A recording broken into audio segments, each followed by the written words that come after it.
warahmatullahi wabarakatuh. Pada kesempatan ini saya ingin sedikit mengulang terkait penyetaraan reaksi redoks dengan cara bilangan oksidasi. Jadi kemarin itu penjelasan saya ada satu komponen di mana yang belum saya tegaskan. Di sini ingin saya tegaskan ulang karena ini sangat fundamental. Nah, kita melihat di sini ada di sebelah kiri ada soal dan di sebelah kanan ada tahap-tahapan penyetaraan reaksi redoks yang sudah kita pelajari kemarin. Yang pertama, kita lihat tentukan atom-atom yang mengalami perubahan bilangan oksidasi. Nah, di sini kita seperti yang kemarin kita menentukan biloks dari setiap atomnya. Jadi Cr2O7 2-, kemudian ditambah H2SO3 menjadi Cr 3 plus ditambah HSO4-. Nah, di sini kita tentukan biloksnya terlebih dahulu. Yang kita mulai dari yang paling kiri. Biloks yang diketahui adalah biloks dari O dan biloks dari O adalah min 2. Dikarenakan jumlah O yang 7 terus kemudian total biloksnya ada min 14 supaya menghasilkan muatan 2-, otomatis biloks total dari Cr yang berjumlah 2 harusnya adalah plus 12 dan untuk setiap Cr-nya ada plus 6. Kemudian yang kedua ada H2SO3. H itu biloksnya plus 1, totalnya plus 2, terus kemudian O itu min 2, totalnya min 6, otomatis supaya netral biloks dari S adalah plus 4. Terus kemudian yang 3 plus karena dia bermuatan otomatis biloksnya plus 3, terus di sini plus 1, ini min 8, di sini plus 6. Coba dicek dulu supaya minus itu ya benar plus 6. Nah, terus langkah kedua, setarakan atom-atom yang berubah bilangan oksidasinya. Di sini yang berubah bilangan oksidasinya adalah Cr dan S. Nah, bisa dilihat Cr dari biloksnya dari plus 6 menjadi plus 3, terus kemudian S dari plus 4 menjadi plus 6.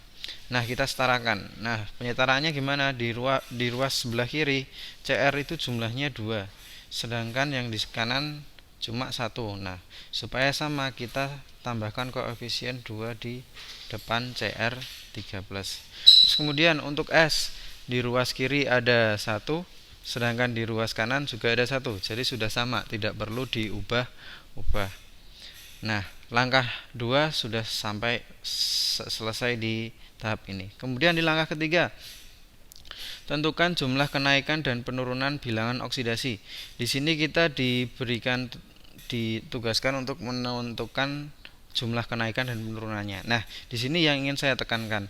Nah, yang kita identifikasi penurunan dan kenaikannya adalah biloks yang sudah totalnya. Jadi bukan yang persatuan tapi yang totalnya. Misal ini yang mengalami perubahan itu kan Cr dan S, dia mengalami perubahan. Nah, tapi yang diidentifikasi kenaikan dan penurunannya adalah biloks totalnya. Contoh yang Cr itu yang kita gunakan sebagai patokan perubahannya bukan yang plus 6 tapi yang plus 12. Jadi perubahan biloksnya itu dari plus 12 menjadi, nah di sini kan tadi plus 3 tapi karena sudah ada 2 kita ubah menjadi plus, totalnya menjadi plus 6 karena di sini koefisiennya ada 2.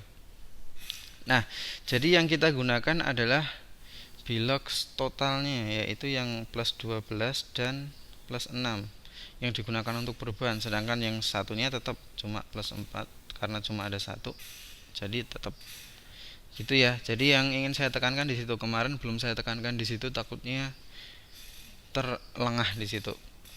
Nah, dari situ kita lihat perubahannya itu berapa. Jadi kalau yang pertama Cr dari plus 12 menjadi plus 6, dia itu berkurang 6, sedangkan dari plus 4 menjadi plus 6 dia bertambah 2.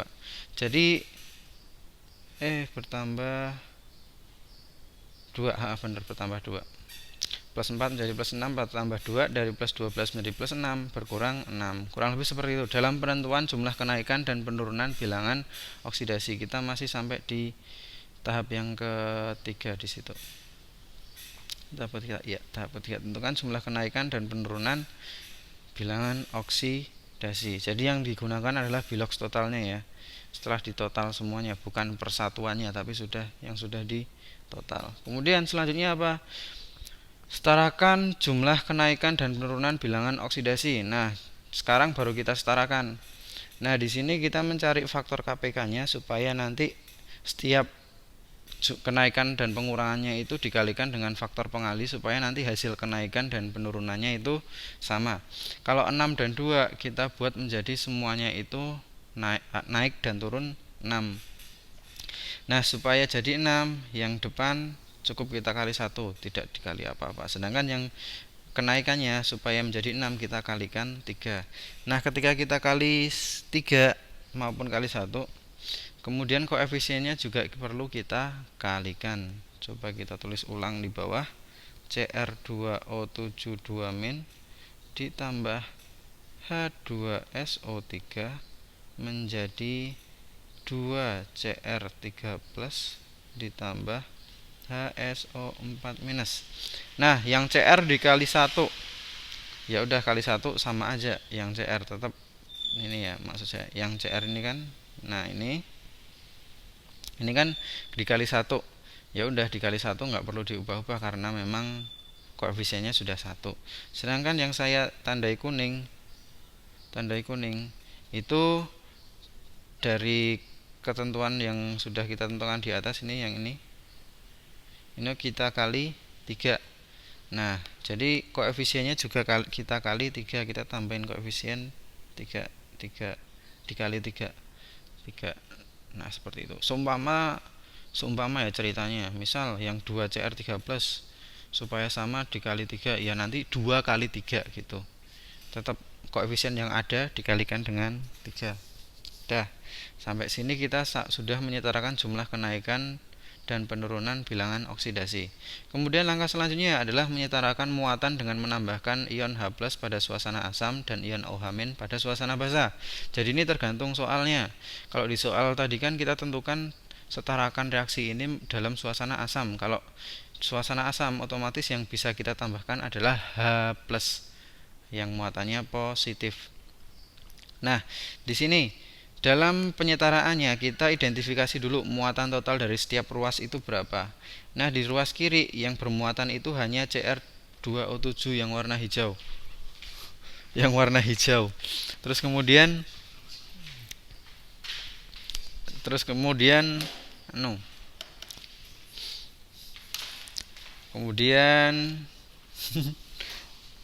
maaf, sedikit ada trouble. Nah, kemudian setelah itu kita jumlah perruas itu ya, muatan totalnya berapa. Kalau yang di ruas kiri yang bermuatan hanya Cr2O7 dan dia jumlahnya cuma 1 dan muatannya min 2. Itu udah totalnya seperti itu. Sedangkan yang di ruas kanan itu dari Cr3 plus ada 2 Cr3 plus atau 2 dikali 3 plus, otomatis ada plus 6. Terus kemudian yang di HSO4 min ada min 3. Kalau di total menjadi min 3 muatan totalnya kalau di total. Nah, di tugas kita adalah min 3 plus 3, maaf, plus 3. Nah, tugas kita di sini adalah menyetarakan jumlah muatan dari persamaan tersebut. Jumlah totalnya itu berapa? Nah, bisa kita lihat di sini. Sebentar. Jadi di ruas kiri muatan totalnya min 2, di ruas kanan plus 3. Nah, supaya sama, sedangkan yang bisa kita tambahkan kita kan sudah tentukan yang kita buat dalam suasana asam, otomatis yang bisa kita tambahkan hanya H+.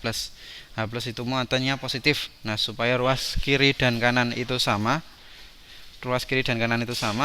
dan yang bisa kita tambahkan cuma H+, otomatis yang kita tambahkan adalah ruas kiri. Nah, sobat, kenapa? Kalau yang kita tambahkan ruas kanan nanti semakin berbeda. Yang kiri tetap negatif, yang kanan malah semakin positif, itu nggak bisa. Jadi yang kita tambahkan adalah sebelah kiri. Cr2O72 min tambah 3H2SO3 ditambah H+ menjadi 2Cr3 plus ditambah 3HSO4 minus. Nah, terus yang tadinya min 2 supaya sama-sama menjadi plus 3, jumlah H plus yang perlu ditambahkan berapa? Nah, bisa kalian hitung dari min 2 menjadi plus 3 itu butuh plus sejumlah berapa. Nah, kalau sudah kalian hitung nanti hasilnya adalah 5. Jadi perlu 5H plus supaya bisa menghasilkan muatan yang sama. Nah, jadi itu kita masih sampai pada tahap setarakan muatan dengan menambahkan bla bla bla bla bla bla. Nah, sekarang langkah terakhir adalah menyetarakan atom hidrogen dengan menambahkan molekul H2O di langkah terakhir.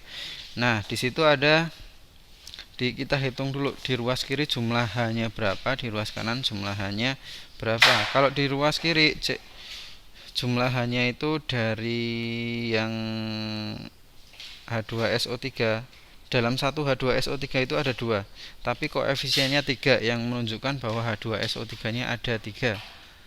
Nah, jadi kalau di total di sini 2 dikali koefisien menjadi 6. 6 ditambah dalam 5H plus ada, dalam H plus ada 5. 6 tambah 5 otomatis totalnya adalah total H itu ada 11. Sedangkan yang di ruas kanan dalam H cuma terdapat dalam HSO4 min. HSO4 min. Dalam satu HSO4 min itu ada 1H, tapi karena koefisiennya 3 terus kita kali 3. 1 kali 3 hasilnya adalah 3. Jadi total atom H di sebelah kanan ada 3. Nah, supaya sama yang perlu ditambahkan H adalah di ruas kanan. Jadi kita tambahkan H2O di ruas kanan. Kita tuliskan Cr2O72 min ditambah 3H2SO3 ditambah 5H plus. Karena tidak cukup saya tulis di bawahnya saja, menjadi 2Cr3 plus ditambah 3HSO4 minus ditambah H2O. Kemudian jumlah H2O yang perlu ditambahkan berapa? Nah, dari 3, dari 11 dan 3 supaya menjadi sama perlu ditambah berapa? Perlu ditambah 8. Kita perlu 8H. Sedangkan dalam satu H2O itu sudah ada 2 atom H. Supaya jadi 8 kita cuma perlu mengalihkan jumlah H2O tersebut dengan nominal 4. Nah, kalau dikali 4 otomatis jumlah H itu sudah sama 8. Kalau mau kita cross check satu-satu, ketika sudah setara itu semua, kalau jawaban kalian sudah benar, semua komponen atau semua atom itu memiliki jumlah yang sama. Kita cross check satu-satu. Dari CR di ruas kiri ada 2, di kanan juga ada 2. Terus kemudian jumlah H di sini ada 3 kali 2, 6 tambah 5 11. Di sini 3 kali 1 3 tambah 8 11 sama. S di sini 1, di sini juga 1. Di sini ada 1 kali 3 3, terus yang di kanan juga 1 kali 3 3. O di sini ada 7 ditambah 3 kali 3 9, 7 tambah 9 16. Di sini 3 kali 4 12, 4 kali 1 4, 12 tambah 4 16 sama semua. Jadi ketika keadaan seperti itu hasilnya juga akan sama, muatannya juga sama. Jadi ini adalah hasil akhir dari penyetaraan reaksi redoks dalam metode Bilox. Jadi seperti itu yang ingin saya tekankan, itu yang menentukan peningkatan dan penurunan yang tadi. Jadi yang kalian gunakan adalah yang total. Kemarin belum saya tekankan di situ. Gitu. Jadi cukup sekian untuk video ini. Nanti akan ada latihan soal, silahkan dikerjakan. Terima kasih. Assalamualaikum warahmatullahi wabarakatuh.